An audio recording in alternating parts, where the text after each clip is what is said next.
Bueno, ya estamos de regreso en Peruanos Emprendedores y a esta hora de la tarde estamos con el doctor Daniel Sacoberti, cirujano plástico, porque vamos a conversar un poco de las cirugías. ¿Cómo está, doctor? ¿Qué tal? Un gusto, Daniel, que esté con nosotros. Y una de las cosas, podemos decir, que tienen las mujeres es el tema de verse bien siempre, ¿no? Y siempre recurren a la ayuda del cirujano plástico. Sí, la verdad es que con el paso del tiempo las cirugías y los tratamientos estéticos han ido en aumento, no solamente en mujeres, sino también en hombres. ¿No? Antiguamente, hace unos 10 años o 15 años, los hombres representaban más o menos un 5% de nuestra consulta, ahora representan casi el 30%.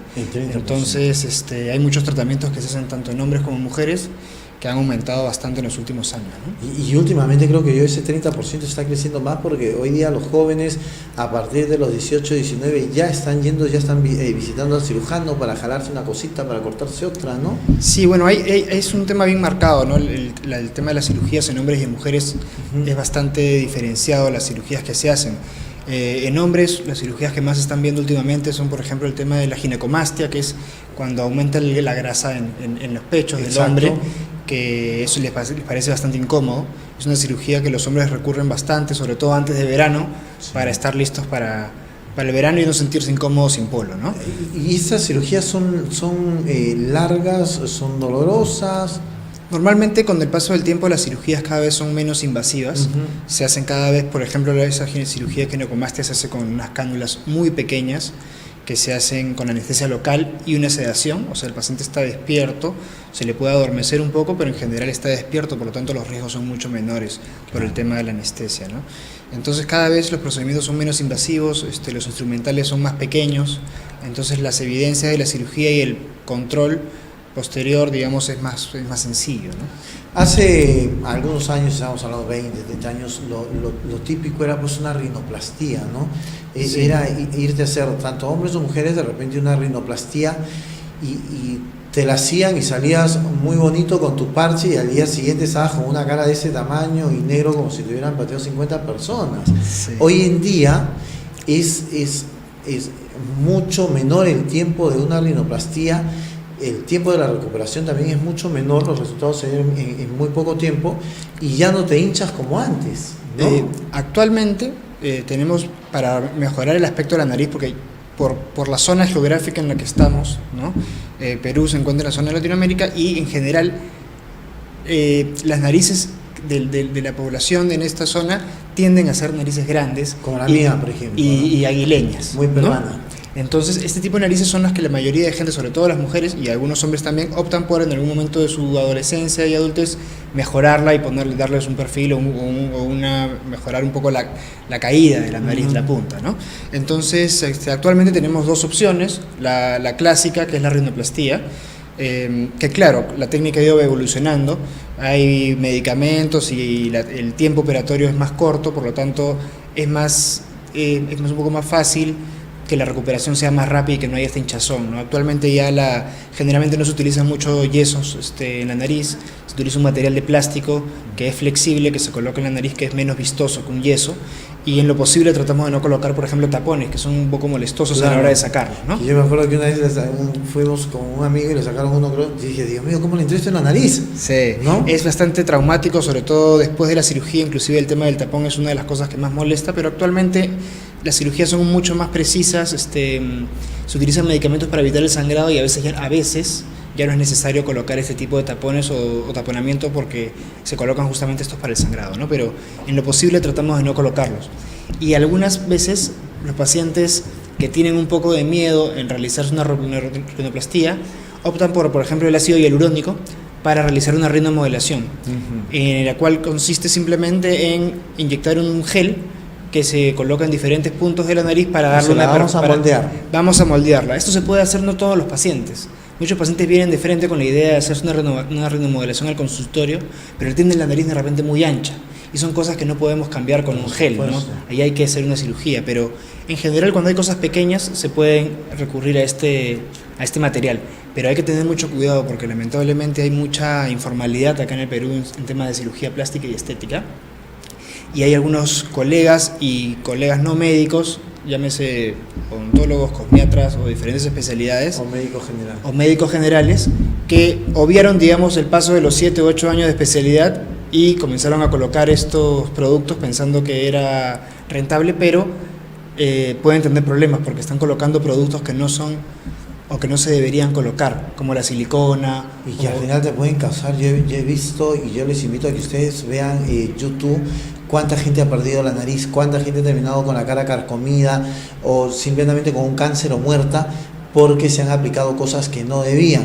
O sea, a mí me sorprende que muchísima gente todavía y muchos jóvenes, es lamentable, sigan creyendo en estos anuncios de te cambiamos la nariz por 250 soles o por 300 soles, te hacemos una nariz perfecta, o te aplicamos ácido hialurónico por 20 soles o por 30 soles, cuando el ácido hialurónico es caro. O sea, ese es el problema, ¿no? Que cuando la gente le digan que le van a inyectar ácido hialurónico, tienen que saber de que eso nunca puede ser barato, porque el ácido hialurónico, primero, que no se hace en el Perú. Por supuesto. Viene de Europa o de Estados Unidos, y cada jeringa de 1 mililitro nomás tiene valores muy altos. Entonces, cuando vean un precio muy cómodo, tengan cuidado. Y otra cosa es que muchas veces les dicen que les van a colocar ácido hialurónico, pero que es una especie de ácido hialurónico, pero permanente. Y les dicen que los médicos cirujanos plásticos están queriendo colocarles un producto absorbible para que tengan que regresar más seguido, claro, y les cobren más veces, y eso totalmente es totalmente falso. Totalmente. Eso es algo que los pacientes tienen que tener mucho cuidado, porque cualquier cosa que les vayan a poner que sea permanente significa que no es un producto aprobado, porque no existe ningún producto aprobado para colocarlo permanentemente en la nariz o en ninguna parte del cuerpo.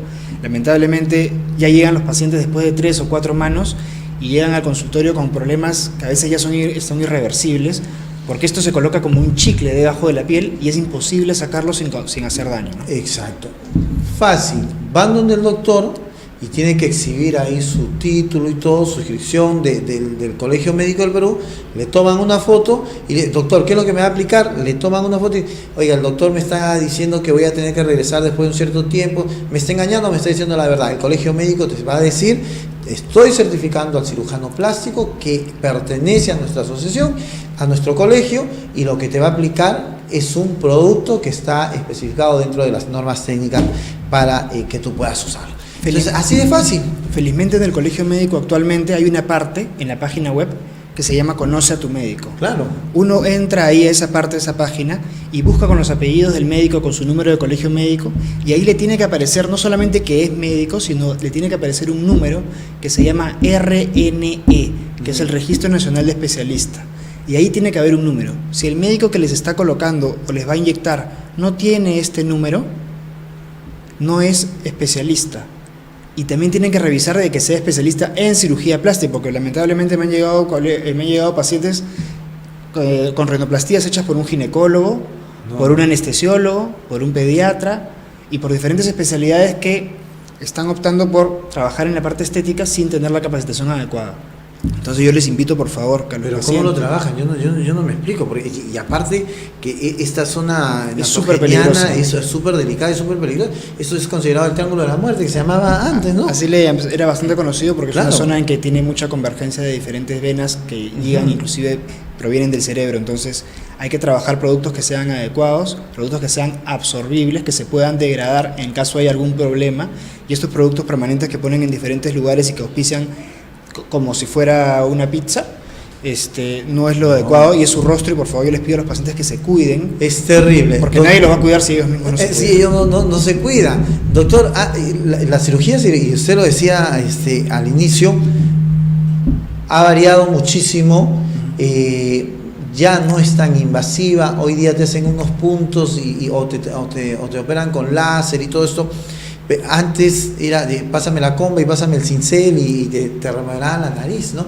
Hoy te hacen los implantes capilares y te vas a tu casa, te operan de la nariz, te hacen te sacan pues qué sé yo, tantísimas cosas, o te ponen y a las horas ya estás en tu casa y haciendo tu vida normal. O sea, hemos avanzado un montón. Sí, la verdad es que el tema de la cirugía ambulatoria es cada vez más común.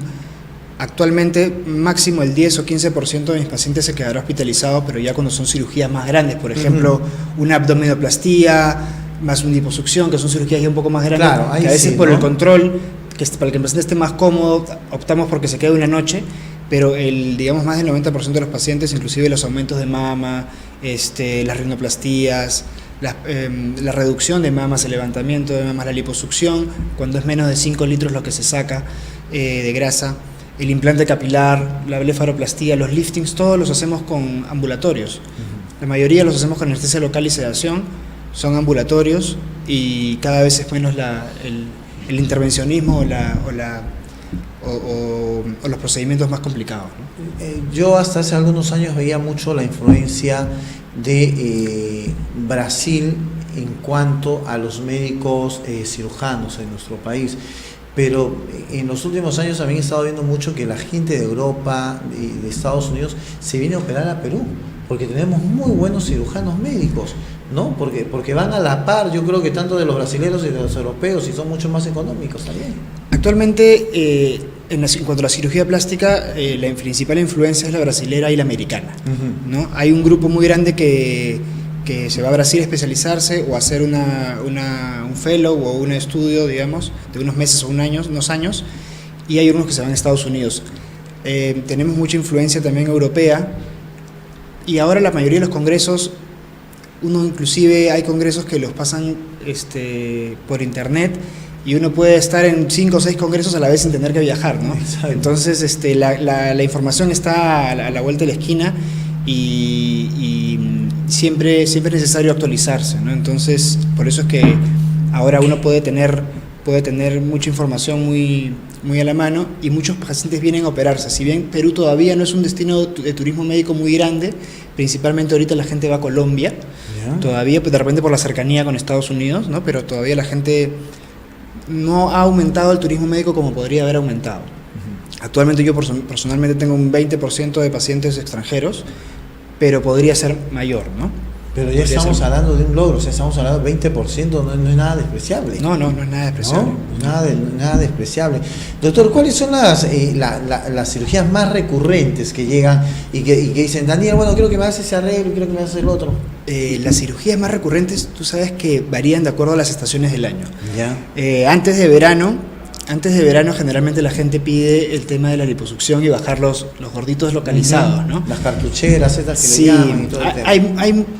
Eso también hay un tema bien grande, porque hay mucha demanda, mucha oferta de procedimientos, de diferentes máquinas que hacen 1000 cosas, Sí.